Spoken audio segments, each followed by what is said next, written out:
پاکستان کے صوبہ پنجاب سے گزرنے والے دریائے چناب، راوی اور ستلج مختلف علاقوں سے تباہی مچاتے ہوئے آگے بڑھ رہے ہیں۔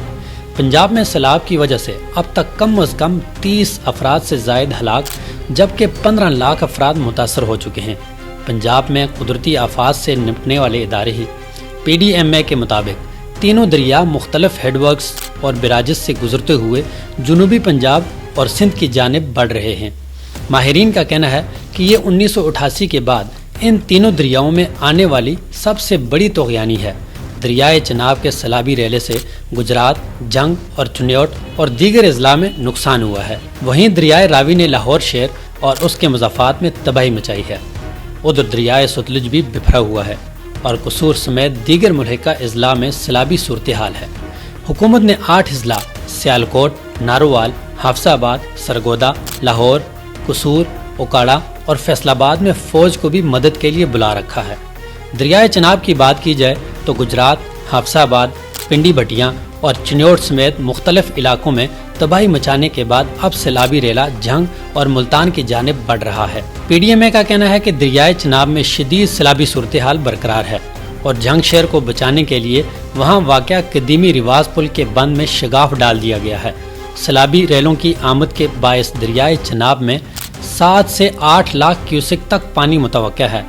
شدید سیلابی صورتحال جنگ اور اس کے ملحقہ علاقوں کو متاثر کرے گی، جس کے بعد یہ ملتان کی جانب بڑھے گا۔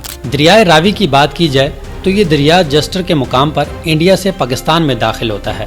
دریائے راوی نے ضلع نارووال میں بھی تباہی مچائی اور شکڑ گڑھ کے مختلف علاقوں کے ساتھ ساتھ کرتارپور راہداری بھی زیر آب آ گئی۔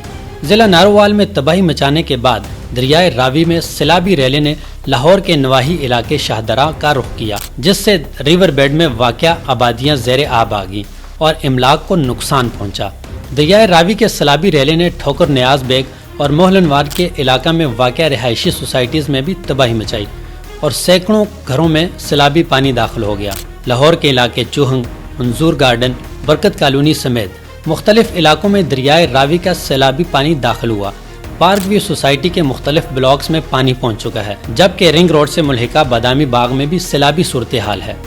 قدرتی آفات سے نمٹنے والے ادارے کے مطابق راوی کے بالائی ملحقہ علاقوں میں بارشیں اور انڈین تھین ڈیم سے پانی کے اخراج کی وجہ سے راوی میں بلوکی کے مقام پر اونچے درجے کا سیلاب ہے، جبکہ دریائے راوی میں 2 سے 3 ستمبر تک 1,25,000 سے 1,50,000 کیوسک کا ریلا سدنائی پہنچے گا۔ ادارے کے مطابق سدنائی کے مقام پر یہ سیلابی ریلا شدید سیلابی صورتحال پیدا کر سکتا ہے، جس کی وجہ سے اوکاڑا، رینالہ خرد، دیپال پور، گھوگرا، کمالیہ، پیر محل، اڈا حکیم اور سدنائی کے علاقے بھی متاثر ہو سکتے ہیں۔ دریائے ستلج میں سلیمانی ہیڈ ورکس میں 2,87,384 کیوسک پانی گزر رہا ہے اور پانی کی سطح میں اضافہ ہو رہا ہے۔ دریائے ستلج میں اسلام ہیڈ ورکس سے 1,13,124 کیوسک پانی گزر رہا ہے۔ دریائے ستلج میں طغیانی کی وجہ سے قصور کے نواحی دیہات متاثر ہوئے۔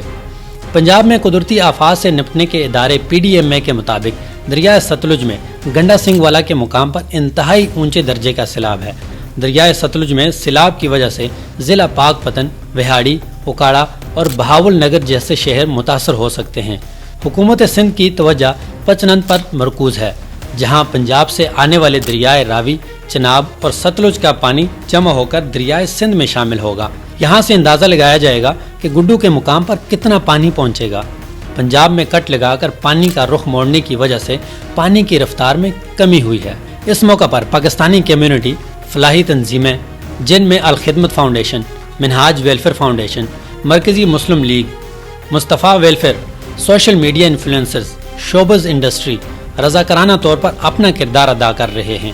پاکستانی قوم کا یہ وتیرہ ہے کہ کسی بھی مشکل گھڑی میں ہمیشہ بڑھ چڑھ کر ایک دوسرے کا ساتھ دیتے ہیں، لیکن آخر کب تک؟ حکومت کب جاگے گی؟ کب اس پانی کو زحمت کی بجائے رحمت کا سبب بننے دے گی؟ کب انفراسٹرکچر کو بہتر بنایا جائے گا؟ نسل در نسل عوام پر مسلط کیے گئے حکمرانوں سے کب جان چھڑائی جائے گی؟